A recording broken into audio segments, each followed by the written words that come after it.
अस्सलाम वालेकुम, मैं हूं सिकंदर अली और आज हम पढ़ते हैं क्लास 7 की बुक है हमारी। उसका हमने पहला पार्ट पढ़ लिया था, दूसरा पार्ट आज हम पढ़ रहे हैं। पहले पार्ट में हमने डाइजेस्ट सिस्टम वगैरह पढ़ लिया और डायरिया वगैरह इसमें ऊपर जो पूरा था उसका कवर कर लिया था। आज पार्ट 2 है। पार्ट 2 में हम रेस्पिरेटरी सिस्टम पढ़ेंगे। रेस्पिरेटरी सिस्टम हमारा जो है वो क्या होता है उसके हवाले से हम आज पढ़ेंगे। तो ये कह रहा है कि जब हम कोई भी काम करते हैं, एक्सरसाइज हो, प्लेइंग गेम्स हो या तो बॉडी का कोई काम करते हैं जैसे स्लीपिंग वगैरह हो, जो जब भी कोई काम करते हैं तो उसमें क्या होता है, हमें all this process requires energy. उसमें हमें एक एनर्जी चाहिए होती है, चाहे हार्ट बीटिंग हो रही हो या खाना खा रहे होते हो या कोई भी ऐसी मूवमेंट हरकत कर रहे होते हो तो हमें क्या करना चाहिए, हमें क्या चाहिए होती है, एनर्जी चाहिए होती है। पिछली क्लास में हम पढ़ के आए तो ऑर्गेनिज्म प्रोड्यूस कैसे करता है एनर्जी को और कैसे ऑर्गन को मिलता है, ये हमने 6 क्लास में पढ़ा था। उसमें ऑक्सीजन रेस्पिरेटरी सिस्टम होता है, ह्यूमन बॉडी में जाती है तो हमें उसमें एनर्जी मिलती है, तो वो किस तरह से काम आती है। आज हम पढ़ते हैं what is the respiration and how respiration occurs. Respiration कैसे होती है। रेस्पिरेशन की ये डेफिनेशन है, respiration is a biochemical process during which simple carbohydrates like glucose are broken down into the release energy। ये कह रहे हैं कि जब हम रेस्पिरेशन कहते हैं तो एक बायोकेमिकल प्रोसेस होता है जिसमें कार्बोहाइड्रेट्स ग्लूकोज में कन्वर्ट होता है। कार्बोहाइड्रेट्स लाइक ग्लूकोज, ये एक ही बात होती है, ग्लूकोज हो या कार्बोहाइड्रेट हो एक ही बात है, वो टूट जाते हैं। फिर उसके बाद एक एनर्जी रिलीज होती है जो हमें जिस्म में मिलती है और हम कोई काम करते हैं तो वो वहाँ पे इस्तेमाल होती है। कह रहा है कि all living organism need oxygen. हर ऑर्गेनिज्म जैसे हम इंसान है या जानवर है या तो कोई भी ऑर्गेनिज्म हो, उसको ऑक्सीजन की ज़रूरत होती है और फूड की ज़रूरत होती है। जब ये दोनों मिलते हैं तो रेस्पिरेशन होती है, रेस्पिरेशन से एक एनर्जी होती है। Food convert into the glucose, food जो होता है ग्लूकोज में कन्वर्ट होता है। उसके बाद हमें जो डाइजेस्ट सिस्टम होती है उसके बाद हम ऑक्सीजन लेते हैं। वी ऑब्टेन ऑक्सीजन, हम कहाँ से लेते हैं, बाहर से लेते हैं। जैसे हवा वगैरह हम सांस लेते हैं तो हम ऑक्सीजन इनहेल करते हैं, अंदर जाती है हमारे ऑक्सीजन और वो फूड से रिएक्ट करके हमें ग्लूकोज कन्वर्ट करवा के हमें क्या करती है, एक एनर्जी प्रोड्यूस करते हैं। तो यहाँ पे आप देखोगे तो ग्लूकोज है, यहाँ पे आप इक्वेशन देखेंगे, एक ग्लूकोज है दूसरी ऑक्सीजन है, ये दोनों आपस में क्या कर रहे हैं, रिएक्शन कर रहे हैं। जब रिएक्शन करते हैं तो हमें तीन चीजें मिलती हैं। एक कार्बोहाइड्रेट्स मिलता है, कार्बन डाइऑक्साइड एक गैस है, दूसरा वाटर, तीसरी एक एनर्जी। जब ये दोनों रिएक्शन करते हैं तो कार्बन डाइऑक्साइड गैस वहां पे बाय प्रोडक्ट निकलती है। बाय प्रोडक्ट मतलब जो जो हमारे एज अ वेस्ट निकलता है।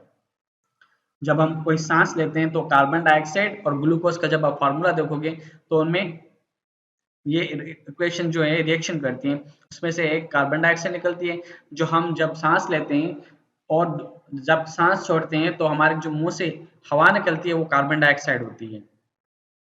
वाटर होता है और जिस्म में बनता है, जो हमारी बॉडी में बहुत काम आता है और एक एनर्जी मिलती है, हमें एनर्जी मिलती है जब हम कोई भी काम करते हैं, चाहे हम खाने का, चलने का, घूमने का, फिरने का, कोई एक्टिविटी करते हैं तो हमें किसी ना कुछ एनर्जी चाहिए होती है जो हम बॉडी में इस्तेमाल करते हैं।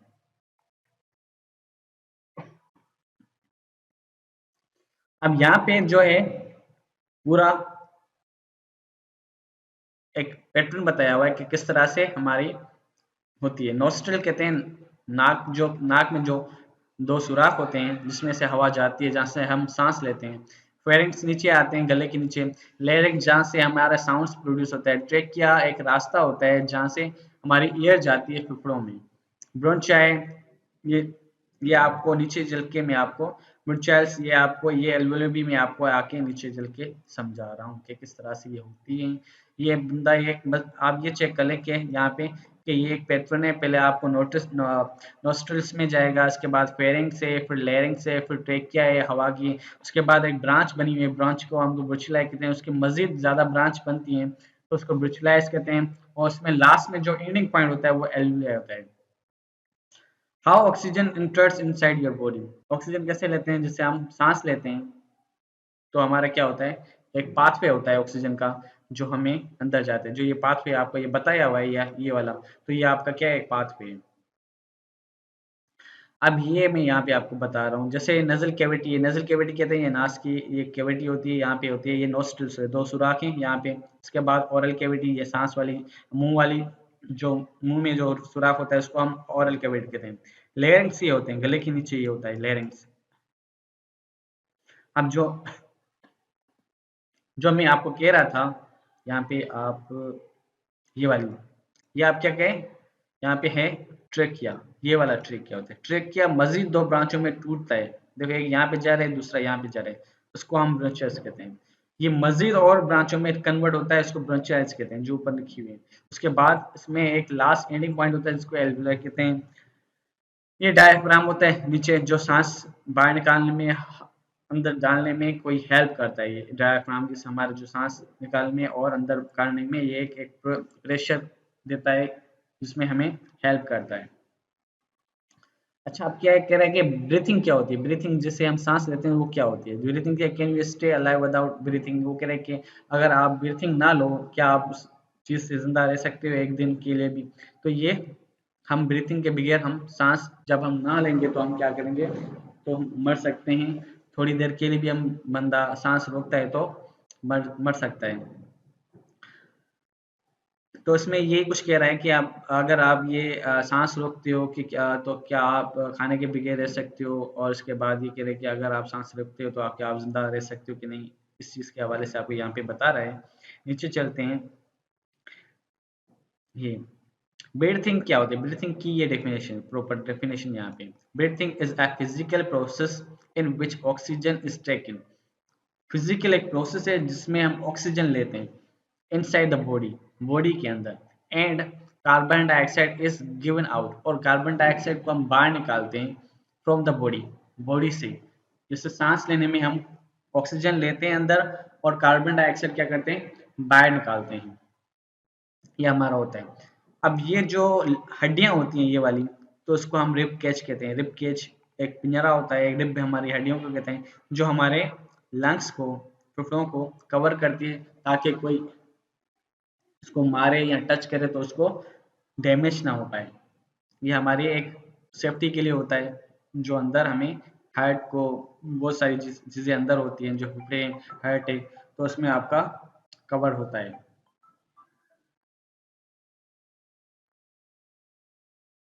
इसके बाद आता है हमारे पास,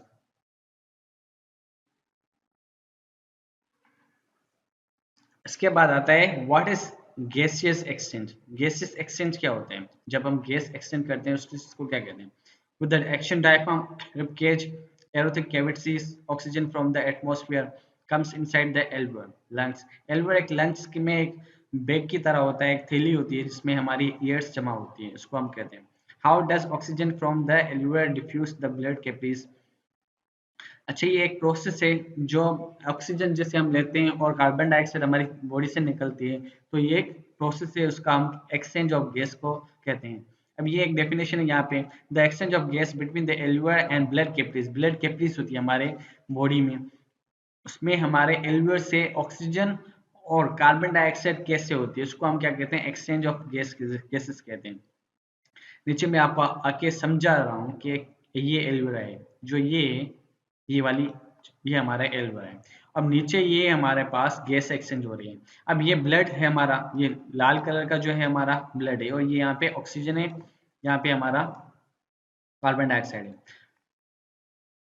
तो बॉडी में, बॉडी जो है हमारा क्या है, ऑक्सीजन यहाँ से ले रहे हैं, फेफड़ों से हमारा ऑक्सीजन यहाँ से ले रहा है, जिससे हम सांस लेते हैं तो हमारी हवा जो होती है, ऑक्सीजन होती है, हमारे ब्लड में, फेफड़ों में जाता है, वहां से ऑक्सीजन यहाँ से ले रहा है ब्लड अपने पास। और ब्लड में कार्बन डाइऑक्साइड होता है जो हार्ट से लेके आता है, वो हमारे क्या होता है, कार्बन डाइऑक्साइड करके हमारे लंग्स में भेज रहा है। जब हम सांस लेते हैं तो ऑक्सीजन डालते हैं, और जब सांस निकालते हैं तो कार्बन डाइऑक्साइड को बाहर निकालते हैं। तो कार्बन डाइऑक्साइड हमारे ब्लड से लंग्स में जा रहे हैं ताकि हम ये बाहर निकाल सकें। ये हमारा ये एक्सचेंज ऑफ गैस का प्रोसेस है। ऑक्सीजन को लेना और कार्बन डाइऑक्साइड को अंदर डालना फेफड़ों में, ताकि हम उसको बाहर निकाल सकते हैं। इसको हम क्या कहते हैं, एक्सचेंज ऑफ ऑक्सीजन कहते हैं। अब ये जो ऊपर पूरा बड़ा चार्ट लिखा हुआ है कि ऑक्सीजन हाई होता है, कार्बन कैटलिस्ट में से लो एल्वियोल में होता है, तो ये सारा किस में होता है, ये प्रोसेस जो मैंने आपको बताया, ये सारा वही चीजें लिखी हुई है जो यहाँ पे पूरा चार्ट में लिखा हुआ है। अच्छा, नीचे आते हैं। नीचे क्या है कि हमारे पास डिफरेंस बिटवीन द ब्रीथिंग और बर्निंग प्रोसेस। ब्रीथिंग और बर्निंग प्रोसेस में डिफरेंस है, ये हमारा burning or breathing process. It is the physical process at the forces are ears into the and out of the lungs. It is the chemical process as it burns food in the presence of oxygen.